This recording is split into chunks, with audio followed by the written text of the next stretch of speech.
Assalamualaikum warahmatullahi wabarakatuh. Selamat pagi semuanya. Apa kabar hari ini? Mudah-mudahan pada kesempatan hari ini kita semua diberikan keselamatan, kesehatan juga ya. Dan pada pagi hari yang berbahagia ini kita kembali ya dipertemukan dalam acara proses perkuliahan belajar mengajar di manajemen 2B ini ya. Mudah-mudahan kita semua pada hari ini diberikan kemudahan dalam menyerap ilmu khususnya pada mata kuliah ekonomi syariah ini. Dan pada kesempatan hari ini Jumat tanggal 24 ya Maret ya 24 materi yang kita akan bahas seperti yang sudah kita sepakati pada minggu sebelumnya, kita akan melakukan presentasi dengan menyimak hasil dari diskusi kelompok pertama ya. Dan kelompok pertama pada hari ini Sundari Kurniawati, kemudian Kang Sadik Mubarak Gunawan, kemudian Kang Nuryana sudah siap ya mempresentasikan, dan kemarin saya sudah nilai makalahnya luar biasa bagus ya.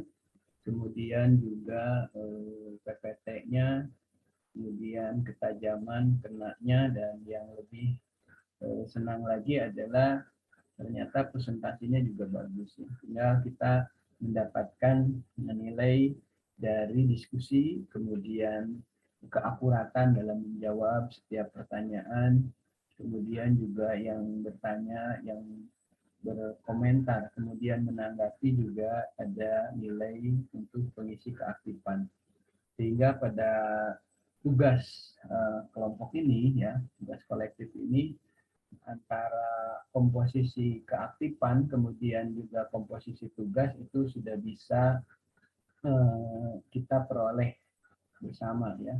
Selain juga di keaktifan itu ada poin dari kehadirannya. Tapi kehadiran kalau saya simak juga di kolom pengisian kehadiran, baik itu dalam kolom komentar maupun yang lainnya, itu alhamdulillah hampir 90% bahkan 100% itu mengisi kehadiran. Ini berarti bahwa dari keaktifan indikator kehadiran saya kira tidak terlalu menjadi masalah ya. Nah, kalaupun ada yang memang kehadirannya kurang, nanti konfirmasi ya, dan mungkin saya pun akan mengkonfirmasi kepada Anda, baik itu di grup kelas maupun secara pribadi ya. Dan untuk tema hari ini merupakan dasar hukum dan landasan filosofi daripada ekonomi syariahnya. Apa landasan-landasan, kemudian juga dasar hukumnya, ya tentu saja mungkin Al-Quran, hadis, kemudian juga ijma, kias, istihad para ulama, kemudian landasan filosofinya, apakah itu tauhid, kemudian keadilan, kemudian keseimbangan, dan lain-lainnya, nanti akan lebih detail dijelaskan oleh rekan Sundari, kemudian Sadik dan Nuryana ya. Dan menyikapi hasil presentasi ya video, karena sebelum Anda melihat saya sudah menyimak duluan, ini luar biasa bagus, kemudian link yang diberikan juga kepada dosen sesuai apa yang diharapkan, di mana linknya itu berbentuk drive ya, dan drive-nya juga kunci opsionalnya sudah dibuka, sehingga saat Sundari timnya mengirimkan melalui WA, saya tidak mengalami kesulitan dan hambatan untuk memfollow up, kemudian memproses, bahkan menyimak dan menilai, memberikan penilaian terhadap tugas yang diberikan oleh kelompok pertama.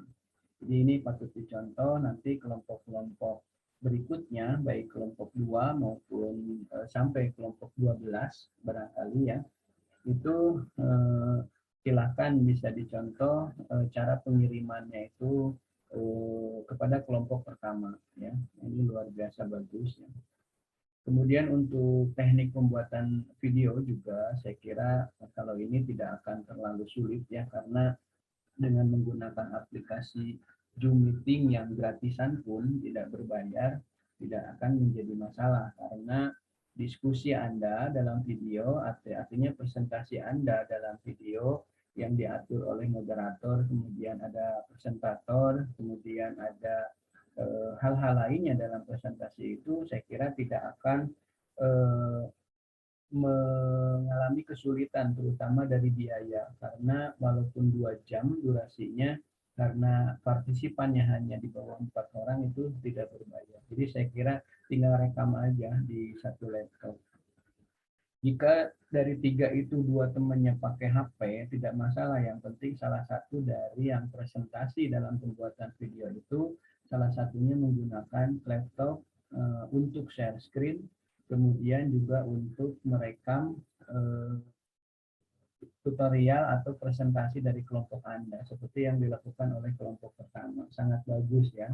Cuma saya sampaikan saat mengkonverter, kemudian mengkonversikan ke dalam Drive atau memindahkan ke dalam Drive, nah ini yang agak mengalami mungkin tidak semua ya, tapi saya yakin kalau anak-anak muda zaman sekarang itu sudah paham lah, tapi mungkin ada saja satu dua yang belum paham, makanya silakan ditanyakan kepada kelompok pertama cara-caranya.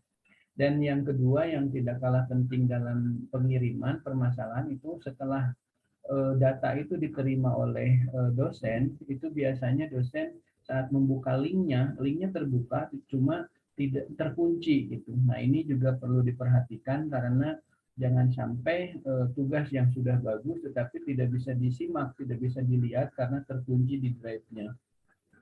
Sehingga penilaian Anda, penilaian dosen terhadap hasil presentasi Anda, terutama di videonya, itu tidak ada ya, karena apa yang mau disimak itu sebenarnya linknya udah ada. Nah ini yang harus hati-hati dan belajar kepada kelompok pertama ya barangkali, tapi saya yakin tanpa diingatkan pun barangkali semua mahasiswa di kelas B ini sudah pada bisa mahir, cuma barangkali hanya mengingatkan saja kunci opsionalnya dibuka seperti yang dilakukan oleh kelompok pertama. Sudah bagus, luar biasa ya. Baik mahasiswa dan mahasiswi semester 2 manajemen B yang Bapak banggakan, saya kira untuk mempersingkat waktu ya, kita simak saja presentasi dari kelompok pertama. Saya kira hari ini Sundari, Sadik, Mubarak Gunawan, kemudian Nuriana sudah sangat siap ya di hadapan kita untuk mempresentasikan hasil diskusi, hasil pencarian materi seperti apa yang sudah ditugaskan.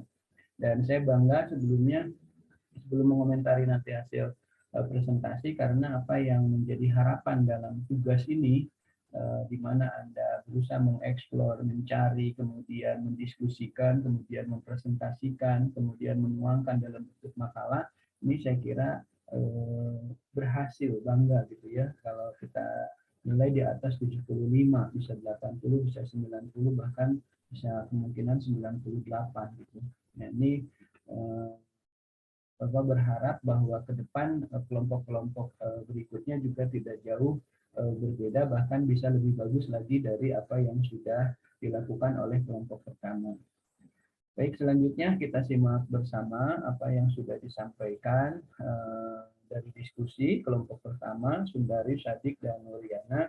Kemudian hari ini mereka sudah siap untuk menyajikan kepada kita semua, dan kepada mahasiswa-mahasiswa lain kelompok 2 sampai kelompok 12 silahkan menyimak dengan seksama. Kemudian jika ada hal-hal yang perlu didiskusikan, silahkan Anda diskusikan.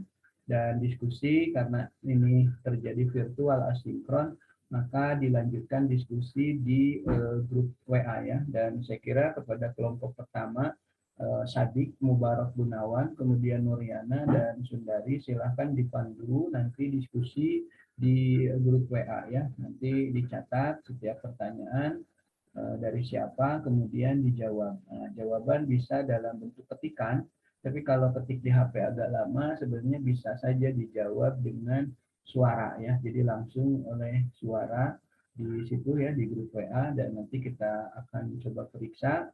Kemudian kalau perlu kita perjelas atau kita tambahkan hasil kelengkapan dari jawabannya itu. Baik, demikian kita langsung saja simak bersama apa yang menjadi hasil diskusi dari kelompok pertama yang akan dipresentasikan oleh Sadik Mubarak Gunawan, Nuriana, dan Sundari Kurniawan. Silakan.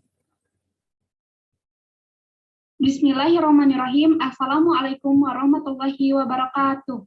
Selamat siang, salam sejahtera untuk kita semua. Baik, sebelumnya saya ucapkan terima kasih kepada Bapak dosen Sukmayadi SEMM yang telah memberikan kesempatan kepada kami untuk melakukan presentasi hasil diskusi kami. Dan tidak lupa juga saya ucapkan terima kasih kepada teman-teman semua yang telah menyempatkan hadir dalam presentasi kali ini. Tak lupa sholawat serta salam tercurah limpahkan kepada Nabi Muhammad SAW. Kami dari kelompok 1 yang terdiri dari saya, Sundari Kurniawanti, sebagai moderator dengan NPM D12104-602, Nuriana sebagai presentator pertama dengan NPM D12104-519, dan Syadik Mubarak Gunawan sebagai presentator kedua dengan NPM D12104-777. Pada kesempatan kali ini, kami akan mempresentasikan hasil diskusi kelompok kami yang berjudul Landasan Filosofis Ilmu Ekonomi Syariah. Nah, apa sih teman-teman landasan filosofis ilmu ekonomi syariah ini? Untuk lebih lanjutnya, mari kita simak presentasi dari rekan saya yang materi pertama akan disampaikan oleh Saudara Nuriana. Kepada Nuriana, saya persilahkan. Baik, terima kasih Saudara Sundari.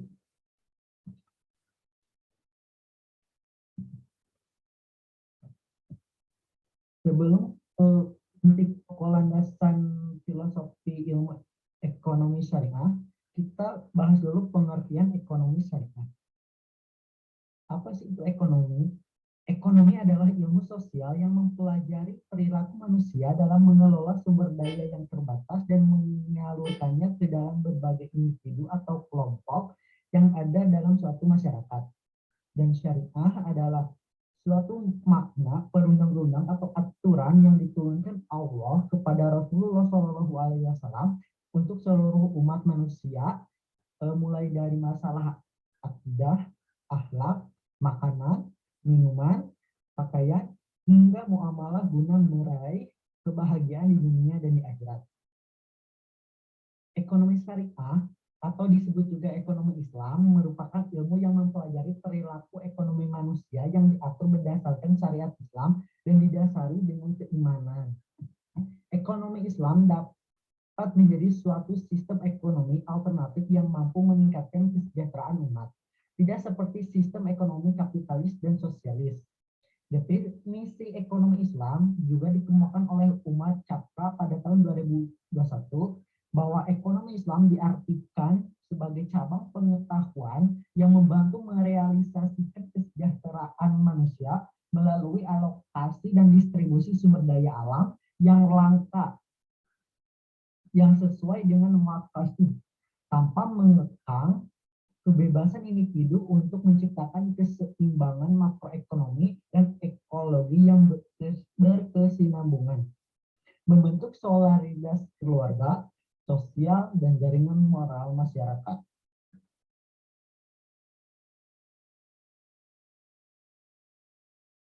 Tujuan ekonomi syariah Islam. Tujuan yang ingin dicapai dalam suatu sistem ekonomi Islam berdasarkan konsep dasar dalam Islam, yaitu tauhid dan berdasarkan rujukan pada Al-Quran dan Sunnah. Tujuannya adalah sebagai berikut. Satu, memenuhi kebutuhan dasar manusia, mulai dari pangan, sandang, papan, kesehatan, dan pendidikan untuk setiap lapisan masyarakat. Kedua, memastikan kesetaraan kesempatan untuk semua orang.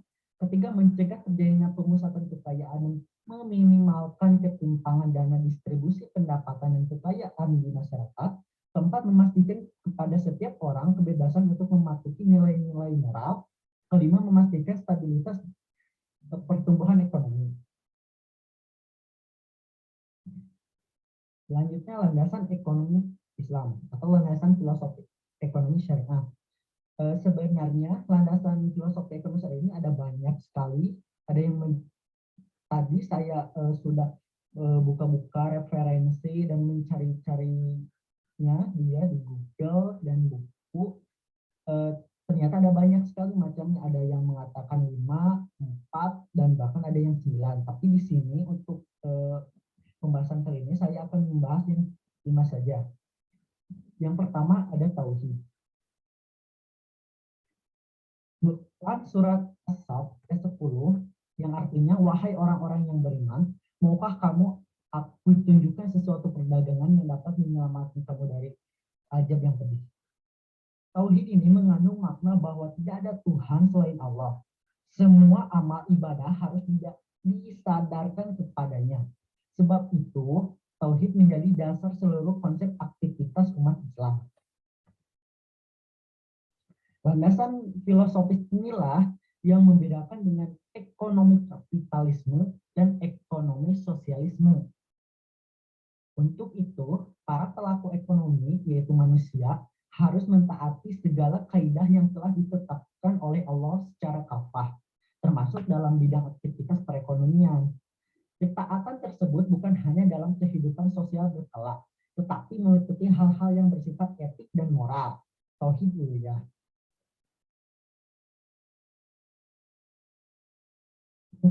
Selanjutnya ada Allah, keadilan.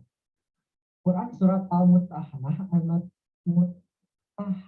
ayat 8 yang artinya Allah tidak melarang kamu berbuat baik dan berlaku adil terhadap orang-orang yang tidak memerangimu dalam urusan agama dan tidak mengusir kamu dari kampung halamanmu.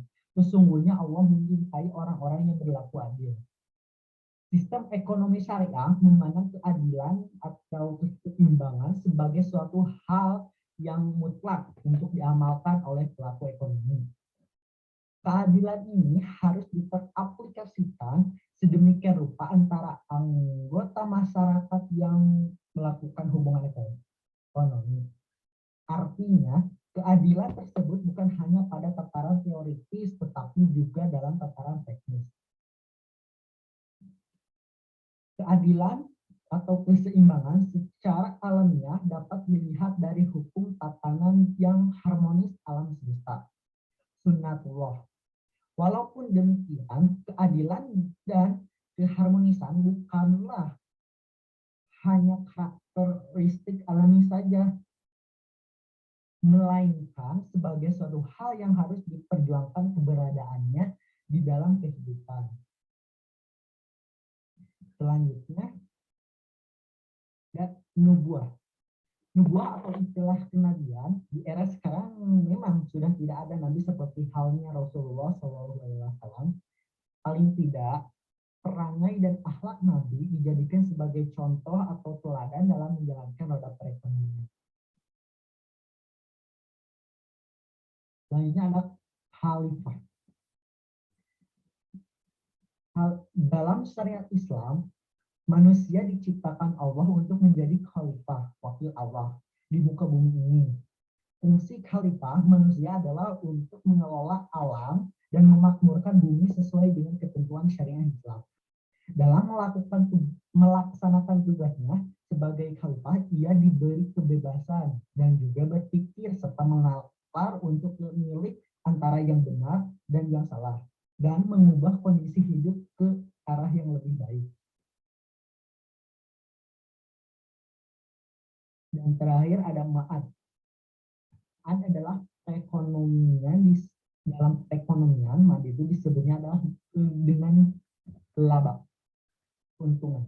Laba yang diperoleh harusnya didapatkan dengan cara yang baik, tidak dengan cara yang curang. Namun, dalam menjalankan perekonomian, mungkin tidak dapat dipungkiri jika banyak cara-cara curang demi mendapatkan hasil yang banyak, mendapatkan keuntungan yang banyak.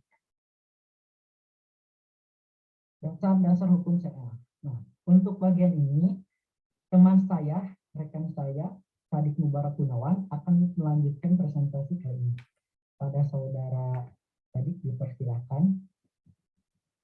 Bismillahirrahmanirrahim. Perkenalkan, nama saya Sadik Mubarak Gunawan. Saya di sini akan menjelaskan tentang dasar hukum ekonomi syariah. Sebuah ilmu pengetahuan pasti memiliki sebuah dasar hukum yang menjadikan sebuah dasar hukum itu agar tetap berada dalam jalan yang benar. Agar kita semua dapat memperoleh dampak yang positif dari dasar hukum itu. Demikian pula dengan ekonomi syariah. Ekonomi syariah memiliki sebuah dasar hukum. Ada 4 dasar hukum yang dijadikan landasan prinsip dan penentuan konsep ekonomi dalam Islam. 1. Ada Al-Quran. 2. Ada hadis dan sunnah. 3. Ada ijma. Dan yang keempat adalah ijtihad atau qiyas. Al-Quran. Mengapa Al-Quran menjadi dasar hukum ekonomi syariah? Karena Al-Quran adalah ilmu pengetahuan yang langsung berasal dari Allah Subhanahu wa taala yang diwahyukan kepada Nabi Muhammad untuk mendidik umat manusia. Karena dalam Al-Quran memiliki semua jawaban atas permasalahan yang ada, baik permasalahan sehari-hari maupun permasalahan dari aktivitas perekonomian. Al-Quran merujuk untuk memerintahkan manusia untuk mengembangkan sistem ekonomi yang bersumber pada hukum Islam. Di antaranya terdapat pada dalil Quran Surat Al-Fussilat ayat 42, Quran Surat Al-Zumar ayat 27, dan Quran Surat Al-Hasyr ayat 22. Yang kedua ada hadis dan sunnah. Hadis adalah sebuah perkataan, tindakan atau perbuatan Nabi yang apabila dilakukan mendapat pahala dan apabila ditinggalkan tidak berdosa. Hadis dijadikan sebagai dasar hukum menaati Al-Quran. Dalam ekonomi syariah ini, hadis dijadikan sebagai dasar hukum setelah Al-Quran. Jadi hadis ini digunakan untuk menyempurnakan dasar-dasar hukum yang sudah ada di Al-Quran. Yang ketiga ada ijma. Ijma adalah sebuah prinsip hukum yang timbul dari akibat adanya perkembangan zaman. Ijma adalah pendapat para ulama yang telah disepakati oleh bersama, namun tetap berlandaskan pada Al-Quran, sehingga tidak melanggar hukum-hukum yang telah ada dalam Al-Quran. Yang keempat adalah ijtihad atau qiyas. Adalah aktivitas musyawarah yang dilakukan oleh para ahli agama atau ulama untuk menyelesaikan permasalahan yang ada. Namun permasalahan tersebut sulit untuk dicerna atau diselesaikan oleh dasar-dasar hukum yang ada di Al-Quran. Sehingga ijtihad itu berperan untuk membuat hukum yang bersifat aplikatif atas dasar Al-Quran dan membuat sumber hukum yang bersifat normatif atas dasar hadis.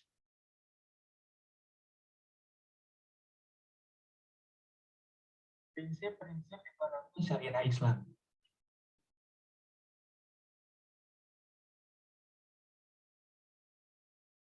Berikut adalah beberapa prinsip dari ekonomi Islam yang ditawarkan oleh M.A. Chowdhury tahun 1986, yaitu sebagai berikut. Pertama adalah tauhid dan persaudaraan. Tauhid adalah konsep yang menjelaskan antara hubungan manusia dengan Tuhan.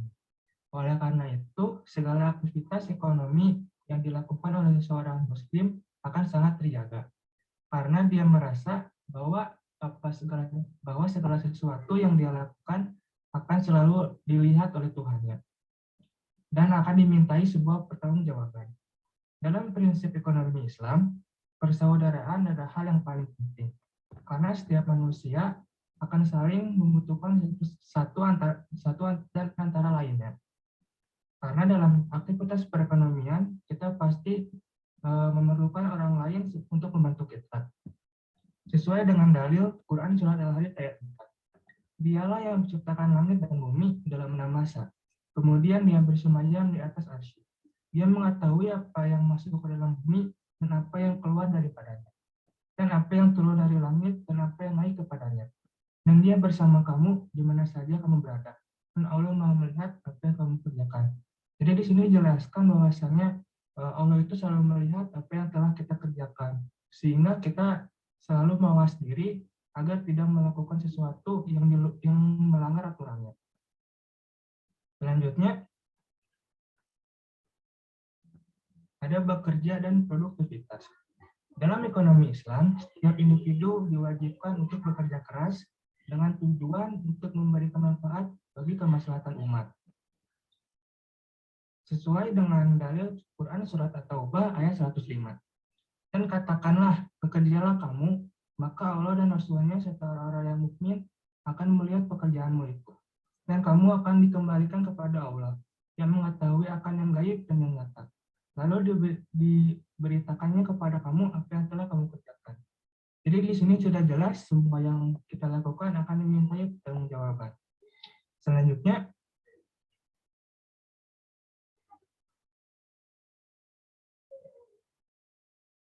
distribusi kekayaan yang adil. Mekanisme atau konsep pendistribusian kekayaan dalam Islam adalah dengan melalui pembayaran zakat, sedekah, dan infak. Proses ini mampu meredistribusi kekayaan dari pihak si kaya kepada pihak si miskin. Sesuai dengan dalil Quran Surat At-Taubah ayat 103. Ambillah zakat dari sebagian harta mereka, dengan zakat itu kamu membersihkan dan mencucikan mereka, dan berdoalah untuk mereka. Sesungguhnya doa kamu itu menjadi ketentraman jiwa bagi mereka. Dan Allah Maha mendengar lagi Maha penyayang. Quran Surat At-Taubah ayat 103. Jadi di sini untuk distribusi kekayaan yang adil, seorang itu diwajibkan untuk memberikan zakat, sedekah atau infak kepada orang yang lebih membutuhkan. Cukup sekian presentasi dari saya. Selanjutnya saya alihkan kepada moderator. Baik, terima kasih kepada rekan-rekan saya Nuriana dan Syadik yang telah melakukan presentasi. Kesimpulannya, ekonomi syariah merupakan ilmu yang mempelajari perilaku manusia yang diatur berdasarkan syariat Islam dan didasari dengan keimanan. Landasan ekonomi Islam, tauhid, adil atau adil, nubuwah, khalifah, dan ma'ad. Dasar hukum ekonomi syariah, Al-Quran, hadis dan sunnah, ijma, dan ijtihad atau qiyas. Prinsip-prinsip ekonomi syariah Islam, tauhid dan persaudaraan, bekerja dan produktivitas, distribusi, kekayaan yang adil. Demikianlah kesimpulan yang dapat saya sampaikan. Baik, terima kasih kepada Bapak dosen Sukmayadi SEMM dan terima kasih kepada teman-teman semua. Demikianlah hasil diskusi presentasi kita pada kesempatan kali ini terkait landasan filosofis ilmu ekonomi syariah. Semoga apa yang disampaikan dan dipresentasikan bisa dimengerti oleh teman-teman dan bermanfaat untuk kita semua. Kami dari kelompok 1, mohon pamit undur diri. Terima kasih. Hal buruk datangnya dari kita selaku hambanya dan yang baik dari Allah Subhanahu wa Ta'ala. Karena kesempurnaan hanya milik Allah semata. Sekian presentasi dari kelompok kami. Akhirul kalam. Wassalamualaikum warahmatullahi wabarakatuh. Waalaikumsalam warahmatullahi wabarakatuh. Baik, terima kasih kepada rekan Sundari, ya, kemudian Nuriana, kemudian juga Sadik ya tadi yang sudah sangat luar biasa menyampaikan isi materi pada landasan filosofi ekonomi syariah ya. Dan tadi mengomentari apa yang disampaikan, saya kira yang pertama sangat bagus ya dalam pembuatan materinya, kemudian juga penyampaiannya juga Tadi kita bisa simak bersama bahwa baik dalam pengaturan kata cara penyampaian komunikasi, kemudian dari pengaturan presentasi yang dilakukan oleh Sundari, kemudian presentasi pertama Nuriana juga sudah sangat luar biasa bagus ya, apalagi ini masih semester 2, jadi sangat luar biasa, seperti punya talenta untuk jadi pengajar ya. Nah, kemudian Sadik juga begitu, mengimbangi, bahkan tidak kalah bagusnya dengan apa yang dipresentasikan oleh Nuriana. Kemudian isi yang disampaikan baik oleh Sundari, kemudian Nuriana maupun Sadik juga materinya kena tepat. Kemudian dasar yang menjadi landasan, kemudian yang lainnya itu dapat semua. Kemudian slide juga cukup bagus, kemudian juga durasinya juga tidak terlalu panjang dan tidak terlalu pendek, juga kurang lebih 18 sampai 23 menit tadi ya. Nah, ini sangat luar biasa, tepat pas sekali ya gitu. Jadi terima kasih kelompok pertama yang sudah menyampaikan isi materi yang sangat luar biasa bagus, dan saya yakin kelompok berikutnya bisa lebih bagus lagi ya. Baik, sekali lagi kita kasih applause untuk kelompok pertama ini. Kemudian menanggapi apa yang tadi sudah disampaikan, bahwa yang pertama adalah landasan filosofi yang tadi memang ada yang mengatakan referensi itu ada yang 4, kemudian ada yang 5, bahkan ada yang 9 tadi kata Nuriana ya. Bahkan ada juga Nur itu yang bilangnya 10 ya gitu. Tapi apapun itu semuanya juga merupakan landasan ekonomi syariah. Yang pertama adalah tauhid. Jadi yang baik yang mengatakan 5, yang mengatakan 4, yang mengatakan 9 maupun yang mengatakan 10, tauhid selalu menjadi landasan ekonomi syariah yang pertama. Dan saya kira tadi Nuriana sudah cukup jelas menyampaikan bagaimana landasan ekonomi syariah harus didasari. Yang pertama adalah landasan tauhid. Jadi betul, jadi tauhid ini sebagai dasar seluruh aktivitas, tidak hanya bermuamalah gitu. Jadi saat syariah ibadah saja, melakukan ibadah itu harus dilandasi dengan dasar tauhid gitu. Jadi jika Anda beribadah dilandasi dengan bahwa takut kepada makhluk, takut kepada orang tua, takut kepada pacar atau yang lainnya, itu tidak menjadi lillah gitu. Jadi tidak dilandasi dengan tauhid. Jadi apapun yang kita lakukan, terutama yang baik yang disarankan oleh agama, harus dilandasi tauhid. Termasuk juga dalam Anda mencari ilmu, bersekolah di sini ya, salah satunya di Unsap ini, itu harus dilandasi dengan tauhid. Sehingga apapun gerak langkah Anda dari mulai berangkat, kemudian Anda belajar, itu selalu tercatat sebagai sebuah kebaikan dan mungkin mendapatkan pahala yang setimpal. Berbeda jika landasannya hanya didasari oleh karena keinginan daripada nganggur sajalah gitu. Kemudian juga ingin ya paling tidak dapat gelar gitu. Itu niatnya mungkin dapat, tetapi secara tauhid karena tidak dilandasi tidak menjadi sebuah amalan atau kebaikan, sangat disayangkan. Nah, inilah yang sedikit, bahkan bukan sedikit, yang berbeda dengan orang-orang yang tidak melandaskan sebagai tauhid. Jadi mungkin dunia tujuannya dapat, tetapi karena tidak dilandasi oleh tauhid, sebuah amalan dan kebajikan tidak tercatat sebagai sebuah amalan baik atau pahala. Sangat disayangkan. Dan jika kita sudah dilandasi tauhid, adapun niat kita, baik itu dalam berekonomi, keuntungan sebut saja tidak sesuai ekspektasi, tidak sesuai harapan, itu tidak menjadi masalah, karena tetap catatan kita karena berlandaskan tauhid itu sudah menjadi sebuah amalan. Jadi tadi betul Nuriana, sebagai dasar seluruh aktivitas gitu.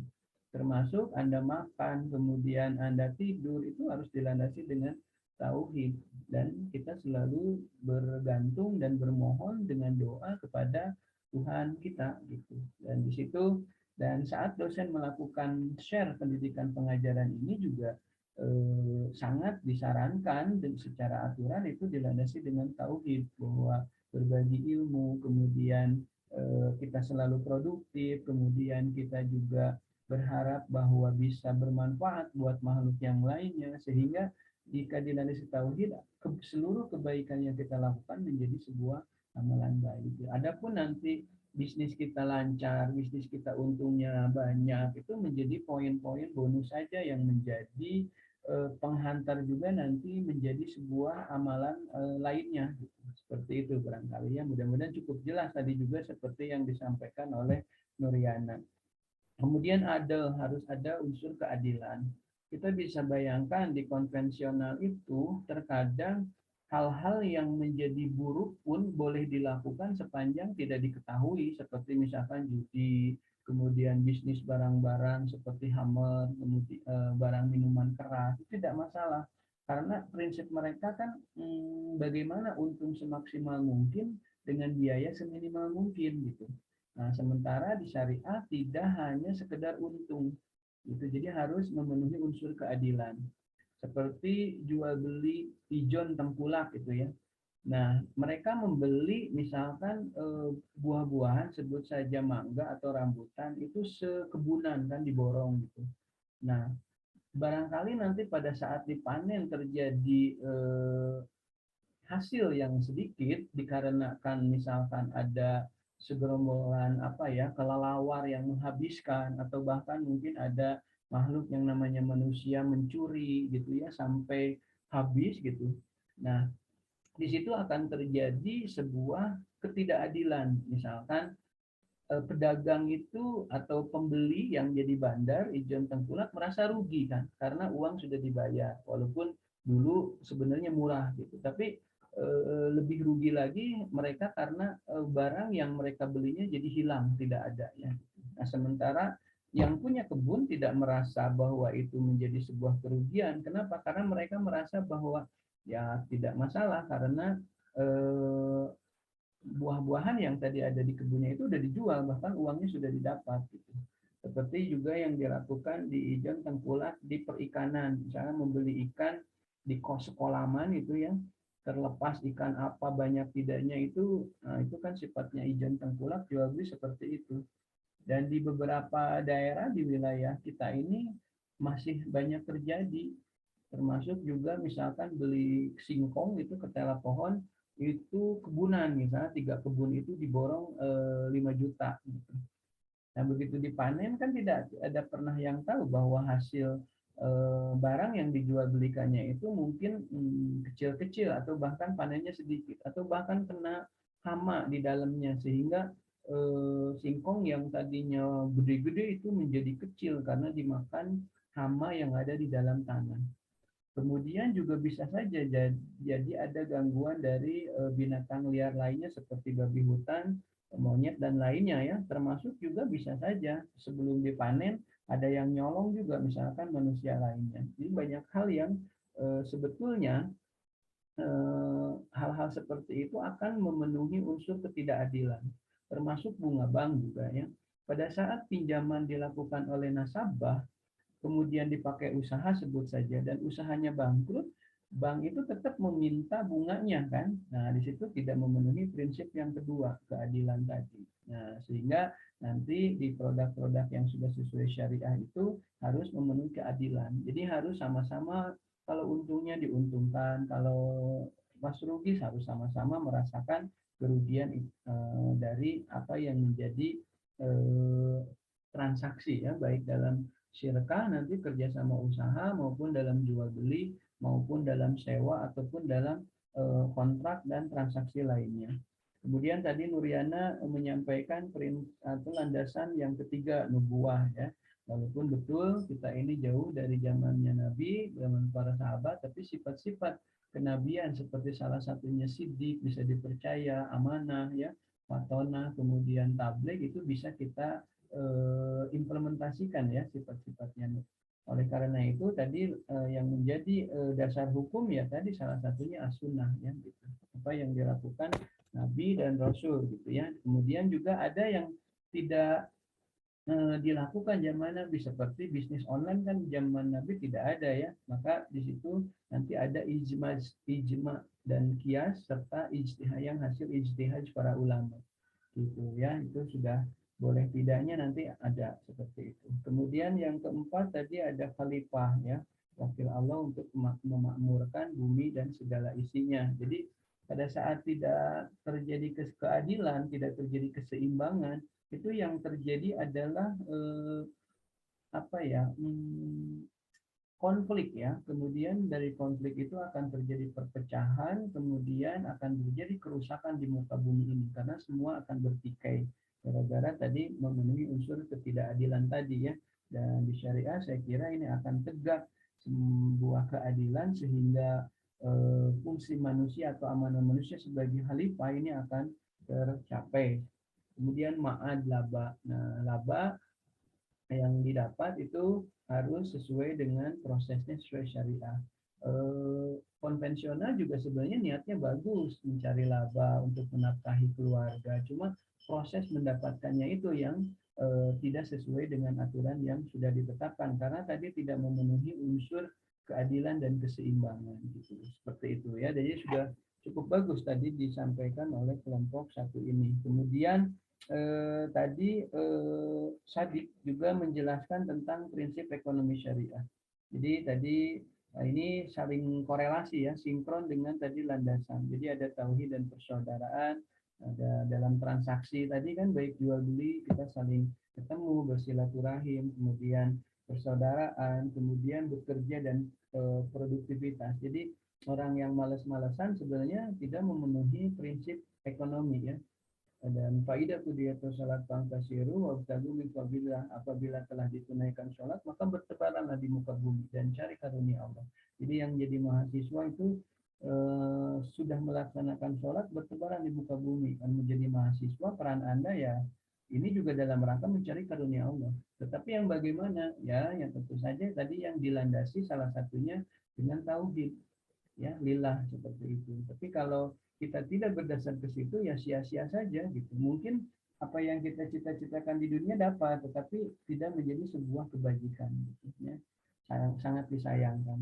Kemudian distribusi kekayaan yang adil tadi sudah sangat jelas ya oleh Sadiq disampaikan melalui adanya zakat, orang infak, sedekah, sehingga distribusi antara dari orang yang kaya kepada orang yang belum punya itu terdistribusi dengan baik ya. Dan akan ada juga saling persaudaraan, silaturahim. Kemudian juga dari yang tidak mampu juga akan muncul empati dan simpati kepada orang-orang kaya karena beliau dibantu dengan program zakat. Kemudian dia pun akan menjadi loyal ya, dan persaudaraan itu akan, dan tatanan kehidupan manusia, kemudian manusia diamal sebagai khalifah, di situ akan terjadi. Jadi saya kira kalau ekonomi syariah ini diimplementasikan, insya Allah karena ini sudah aturan Allah, saya kira akan berjalan dengan baik. Tapi tentu saja ya dalam implementasinya selalu ada hambatan karena ya memang itu tadi godaan setan, kemudian iblis, karena janji mereka kan menggoda anak cucu Adam, sehingga selalu saja ada yang menghambat gitu, baik itu dari sifat-sifat manusia yang memang tidak menghendaki syariah ini. Ya barang tentu itu jelas gangguan syaitan, bisikan syaitan yang memang dibisikan kepada yang namanya anak cucu Adam. Tetapi kita bersiteguh dengan ini, mengimplementasikan, melaksanakan, semoga ini menjadi sebuah amal kebajikan juga. Demikian saya kira tadi presentasi dari kelompok pertama sudah sangat luar biasa bagus ya, dan tambahannya juga sebenarnya saya kira tadi sudah cukup paham, ini hanya menjelaskan, menegaskan saja ya. Barangkali selanjutnya ada hal-hal yang perlu didiskusikan, silahkan dilanjutkan di WA Group. Dan tolong kelompok pertama Sundari, Nuriana, kemudian Syadik, dicatat setiap pertanyaan, kemudian dijawab, dan mudah-mudahan apa yang dijawab sesuai ya ketepatan dengan apa yang ditanyakan. Jadi saya kira demikian, dan seperti apa yang disampaikan kelompok pertama betul. Mudah-mudahan bisa bermanfaat, tidak hanya untuk pembelajaran, hanya untuk nilai A, B, C atau bagus tidaknya, tetapi bagaimana kita memahami dalam kehidupan sehari-hari, dan ini menjadi amal baik kita tidak hanya di dunia tetapi di akhirat nanti bisa menjadi bekal ya, dan seperti itu. Dan kalaupun tadi kata Sundari, kalaupun ada benar itu sudah barang tentu datang dari Allah, kalaupun ada salah juga mohon dimaafkan, sudah barang tentu karena kehilapan, kebodohan dosen dan kita semua sebagai manusia biasa. Mudah-mudahan Allah selalu memberikan koreksi dan memberikan kita hidayah untuk mengarah kepada yang benar ya, sesuai dengan petunjuk Allah Subhanahu wa taala. Terima kasih dari saya juga, silakan dilanjut untuk diskusi. Billahi taufiq wal hidayah. Assalamualaikum warahmatullahi wabarakatuh.